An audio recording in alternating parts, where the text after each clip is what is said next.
Nakapagtala na ng 15 kaso ng indiscriminate discharge of firearms ang Philippine National Police. Pinakamarami sa naitala ay mula sa Region 4A o Calabarzon sa 6, 4 mula sa National Capital Region, 2 sa Region 7 o Central Visayas at tig-1 kaso sa Regions 9, 11 at Cordillera.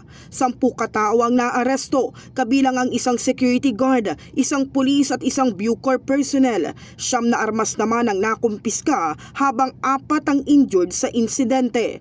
Samantala 4 na kaso rin ng stray bullet ang naitala ng PNP. 3 ay mula sa NCR habang 1 ay mula sa Region 9.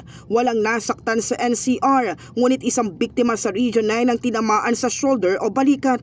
Agad itong isinugod sa ospital at nabigyan ng agarang lunas. Patuloy na isinasailalim ng PNP Forensic Group sa cross-matching ang mga nakuhang slag upang matukoy ang baril na pinanggalingan nito. In the heart of changing lives, ito si Brigada Kath Austria ng 105.1 Brigada News sa FM Manila, The Music and News Authority.